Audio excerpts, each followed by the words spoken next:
Okay, so this is a lecture on functions.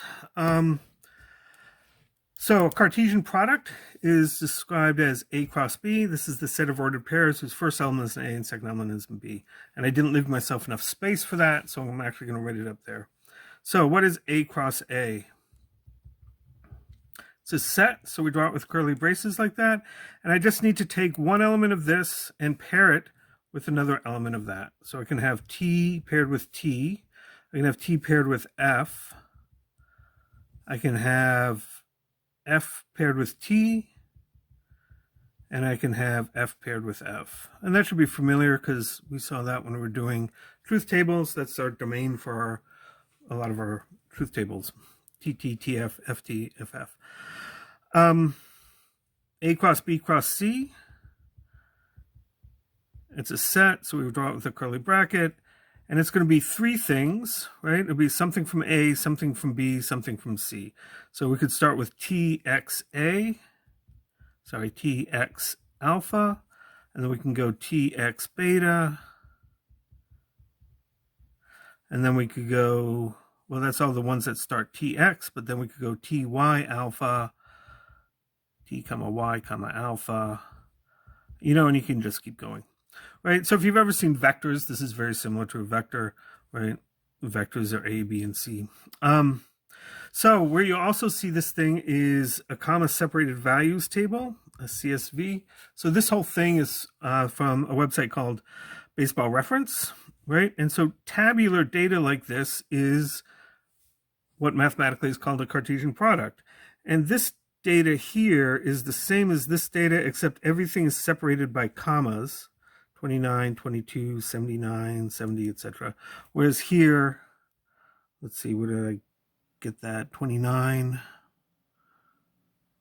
22, 79, 70, they're just in different columns.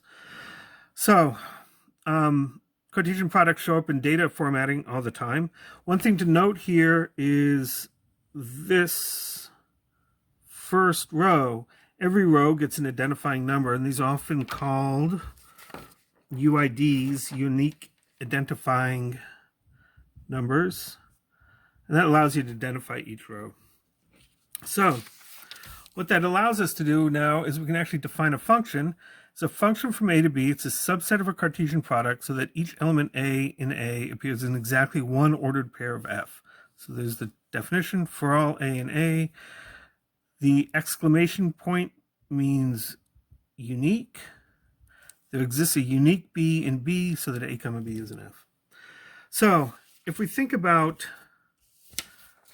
this data, right, we can define a function from the UID column, rank, to say the home run column, right, by saying, well,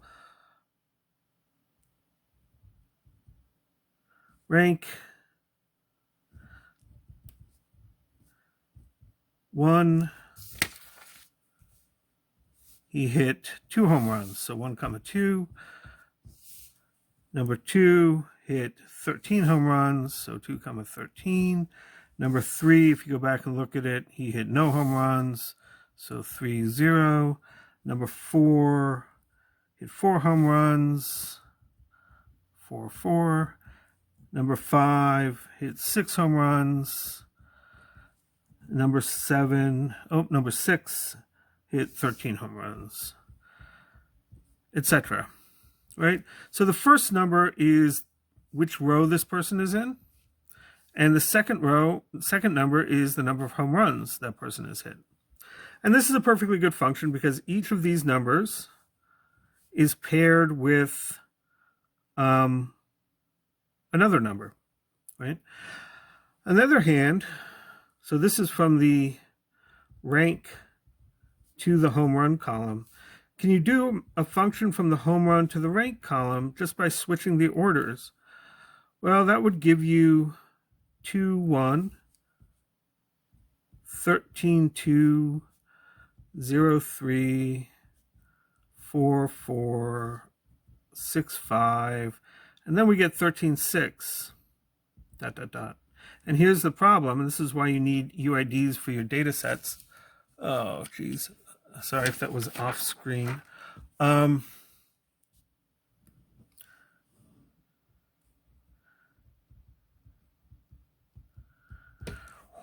Where does 13 go, right? I know that player number 2 had 13 home runs, and I know that player number 6 has 13 home runs.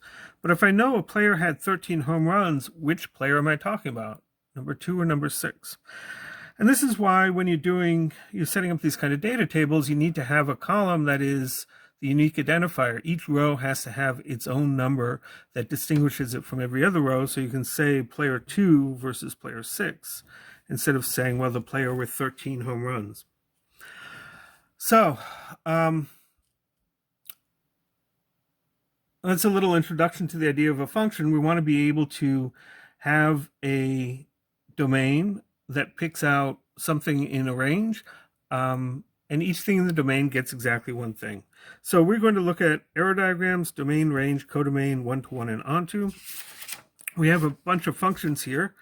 Well, we have a bunch of sets, and we want to say, draw them as arrow diagrams, say which one's a function, state, domain, range, codomain, whether it's one-to-one and whether it's onto. And I'm going to define these terms sort of as we go through it. So F2 has ABC, A and B as its first entries, and 3 elements from B as its second entry. So as an arrow diagram, you would write it like this. This is the domain.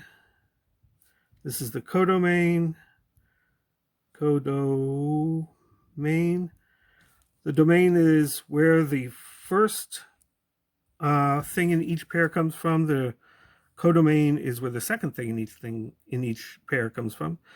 The arrow function, A goes to 3, and B also goes to 3. So there's what F2 is. This is not a function.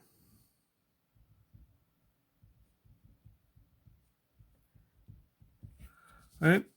And it's not a function because the question is, where does C go? In our definition of a function, each element of A goes somewhere. It appears exactly once, right? But we've got nothing for C. So this is not a function. What about F4? Again, our domain is A, B, C. That's the set A. So we write A, B, C. The codomain is B, right? 1, 2, 3, 4. So where does A go? A goes to 2, B goes to 4, C goes to 1. Now, does each thing in A go to exactly one thing? Yes. So this is a function. Domain, codomain. The range is everything in the codomain that gets an arrow. So the range is 1, 2, and 4. So that's the range of this function. Onto, right, is one of the words that we're trying to define here. That's when the range equals the codomain, right? But it's not onto because 3, there's no arrow landing at 3, right? So the entire codomain doesn't have arrows landing on it. So this is not an onto function. One-to-one means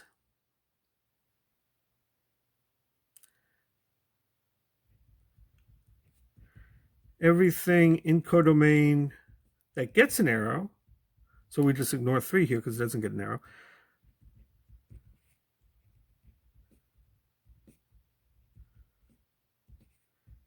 gets just 1 arrow. Okay, so this is one-to-one because 1 gets 1 arrow, 2 gets 1 arrow, 4 gets 1 arrow. So it's a one-to-one function. What about F5? Again, our domain is A, B, C. Our codomain is 1, 2, 3, 4. A goes to 1, B goes to 1, C goes to 3. This is a function. Each thing in the domain goes to exactly one thing. Each thing in the domain has 1 arrow coming out of it. It's not one-to-one because we've got something with 2 or more arrows landing on it. And it's not onto because we missed 2 and we missed 4. They don't have arrows landing on them. What about G1?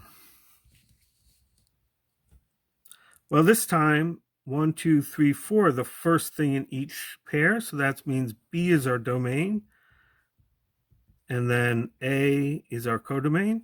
We have 1 going to A, 2 going to A, 3 going to A, and 4 going to A. So it is a function. Each thing in the domain has one thing coming in, not one-to-one, because a bunch of arrows ending at A, not onto because it's missing B and C. What about G2? Again, domain is going to be 1, 2, 3, 4. And my codomain will be ABC, but this one's complicated. We've got 1 going to B, 1 going to C, 2 going to A, 2 going to B, 3 going to C, 4 going to C. So whatever this thing is, it's definitely not one-to-one because we have lots of things going to C. It would be onto, but it's not actually a function. Right? And the problem is multiple arrows coming from A. So that means this isn't a function because each element in the domain appears exactly one ordered pair. And here, 1 appears in 2 of them, 1 going to B and 1 going to C. Likewise, 2 appears in 2 ordered pairs, 2 going to A, 2 going to B. So that's not a function. So you can fail to be a function in 2 different ways. You could have multiple arrows coming out of one thing, or you could miss something altogether. Finally, what about G3? 1, 2, 3, 4 is the domain. The codomain is ABC again. 1 goes to A, 2 goes to A, 3 goes to C, 4 goes to B. So this is a function because exactly each one of the things in the domain has exactly 1 arrow coming out of it. It's not one-to-one because something in the codomain has multiple arrows landing on it. It is onto because everything in the codomain has at least 1 arrow landing on it. And that's what makes it onto. Okay, so why are there no one-to-one functions from B to A? Well, if you remember that B is 1, 2, 3, 4,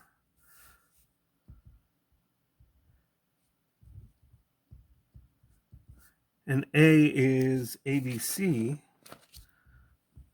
If we try to have a one-to-one function, that means there's only 1 arrow landing on each one of the things in the codomain.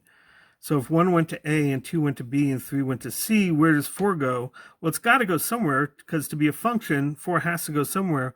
But wherever 4 goes, whatever arrow we leave from 4 is going to have to land on something that's already been landed on, so it can't be one-to-one. Same thing for onto functions from A to B, and I should have left myself more space there.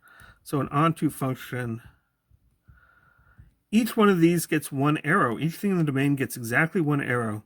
So if I send these arrows out, I can cover 3 of the things in B, but not all 4. Right? So the relative sizes of the sets can tell us something about whether or not there's a one-to-one and an onto function from one to the other. So the cardinality of a set is the count of how many things are in it. And we put absolute value brackets around it, cardinality of A. So the cardinality of A is 3, the cardinality of B is 4. There's 3 things in A and 4 things in B. So you can go, there can be one-to-one functions from a smaller set to a larger set. So this is a one-to-one function from A to B. And you can have an onto function from a bigger set to a smaller function. But from small to large, you can't be onto because there's just too much stuff there. And from large to small, you're going to have to cover something more than once, so you can't be one-to-one. Okay. So if 2 sets have the same cardinality, you can have functions that are both one-to-one and onto, and these functions are reversible, and we'll call them inverse functions. So here we'll have A being A, B, C, D, and B being 1, 2, 3, 4. What's a one-to-one onto function from this? Well, we'll put A going to 4, B going to 3, C going to 2, D going to 1. Right, that's one-to-one. It's a function because A, B, C, and D each go to one place. It's one-to-one because each thing here has no more than 1 arrow landing on it. And it's onto because each of the things in the codomain has got at least an arrow landing onto it. So we can reverse the arrows, and that gives us what's called the inverse function. 1 goes back to D, 2 goes back to C, 3 goes up to B, and 4 goes up to A. And this is also one-to-one and onto. If I had a function from A to B that is not one-to-one and onto, there won't be an inverse function, right? So suppose I have this function that's not one-to-one because I've got 2 things landing at 1, and it's not onto because it misses 2 entirely. If I try to reverse the arrows, well, one would go to A, and 1 would also go to B. 2 doesn't go anywhere, 3 goes to C, and 4 goes to D. So if I just reverse the arrows, that's what I get. And then I violate both my rules of functions. 1 has got 2 arrows coming out of it, so it can't be a function. And 2 is an element of the domain that doesn't have any arrow coming out of it at all. So that's definitely not a function. But if I have a one-to-one and onto function, I can reverse the arrows and I get another function. These are called inverse functions. You might have seen some of those when you were doing algebra, the most famous pair being exponential functions and logarithms. Okay, so all the functions we've looked at so far have had finite domains and codomains. You probably, when you've dealt with functions in algebra, are more familiar with polynomials and things like that. So here's a polynomial. So how does this work in terms of our arrows? So this is a classic polynomial. Our domain is the x-axis, which is the real numbers. Our range is the y-axis. Our codomain is the y-axis, which is also real numbers. And the graph of y equals x cubed minus x looks something like that. So there's our graph. Domain is the real numbers. R, the codomain is R. What's the range? And is this function one-to-one and is it onto? So the range is whatever the y values are that come out of this graph. And so to think about what the range is, we have to think about how you read a graph like this. So how do you, if you've gotten an x, how do you get your y? Well, you pick an x value, you go up to the graph, and then you go over to find your y value, right? That's how you learn, that's where you figure out where your y values are. So this is an arrow, right? It's got a little 90-degree bend in it, but that's an arrow that takes a point in the domain to a point in the range, right? If I pick a point down here, go down here and over, there's my x, we go over to y, right? Here's an x, we go down and we pick up a y. Right? So it's the same kind of deal. We're just dealing with arrows that go from x to y. This is my domain, this is my codomain. Range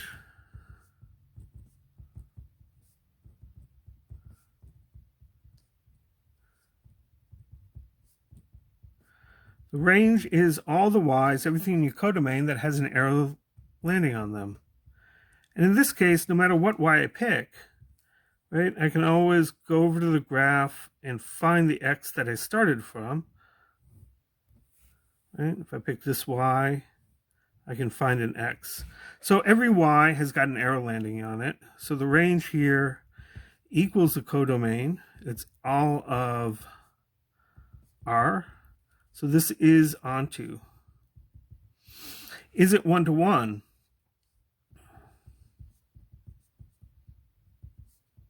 And that's each y that gets an arrow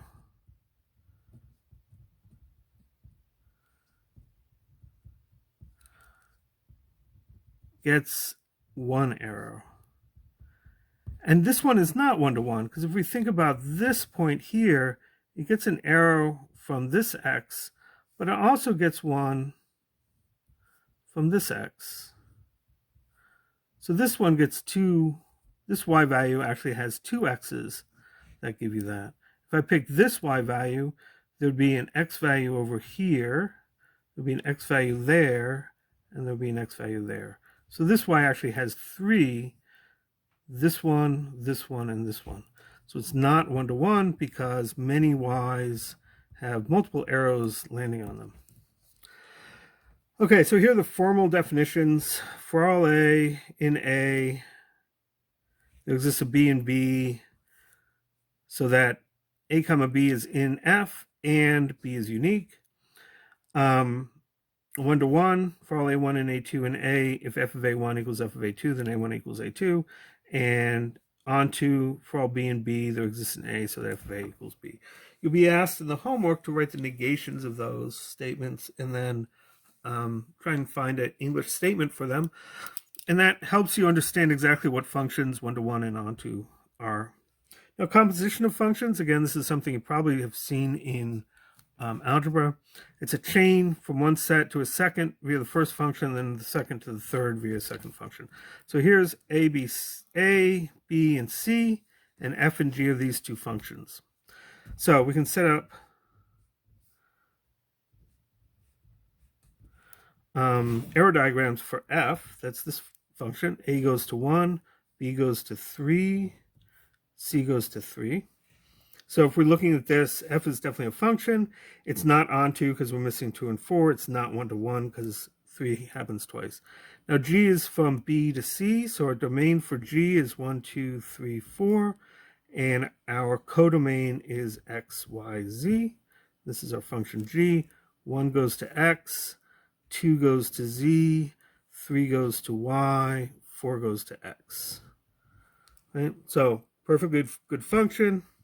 Not 1-to-1 because we've got two things landing on X, but it is onto. So what's the composition? We write the composition in something called circle notation, G circle F. It's a little bit backwards. The first function is on the right, and then the second function. Our domain is A, B, C. That's this part, and our range, codomain, is X, Y, Z.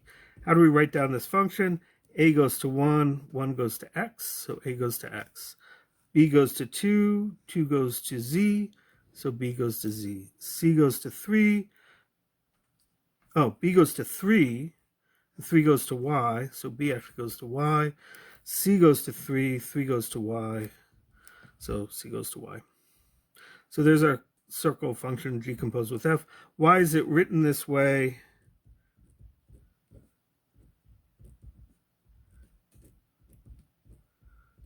Because it was originally written like this. You take A, you apply the function F to it, and that gives you 1, and then you take that output, that's equal to 1, and you plug it into G, and you see what you get, and that gives you that X. So G composed with F. F is the first function, and then G is the second function. So this is not 1-to-1, and it's not onto, even though G was onto. And so there's our composition. The composition is pretty straightforward. But it does lead to some interesting questions, like this one.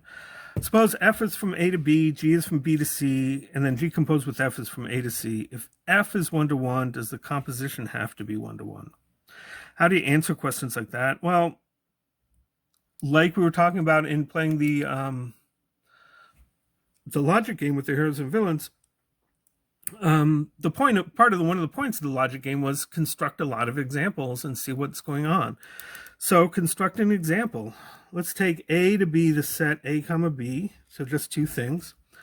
If F is 1-to-1, that means A should be smaller than B, right? A smaller set can go 1-to-1 into a bigger set. So we'll make B to be 1, 2, 3. And here's a perfectly good 1-to-1 function. G is going to be from B, which is 1, 2, 3, into another set C. And we might as well call that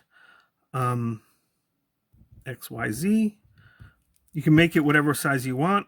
All we know is that A has to be smaller than B. We don't know anything much about C. So we need a function from this. And the question is, does it have to be 1-to-1? Well, we know A goes to 1, B goes to 2. So if G maps, this is F, if G maps 1 and 2 to the same thing, like that, and 3 to something else, what do we get for our composition? Well, our input is AB, our output is XYZ, because we're starting here and ending here, going through B. A would go to 1, 1 would go to X, B would go to 2, but 2 also goes to X, and that's the composition. Right? Notice that z doesn't come into it because the only thing that goes to z is 3, and nothing from here actually lands on 3. So that's not 1-to-1. So if f is 1-to-1, that doesn't mean that the composition has to be 1-to-1, because if g fails to be 1-to-1, it could map those things together. So that's a counterexample. Same thing here. If g is onto, does g composed with f have to be onto? So if we're taking b to c, and if g is going to be onto, what does that tell us? That b has to be bigger than c. So we'll make b to be 3 things, and c to be just 2. And here's a perfectly good onto function.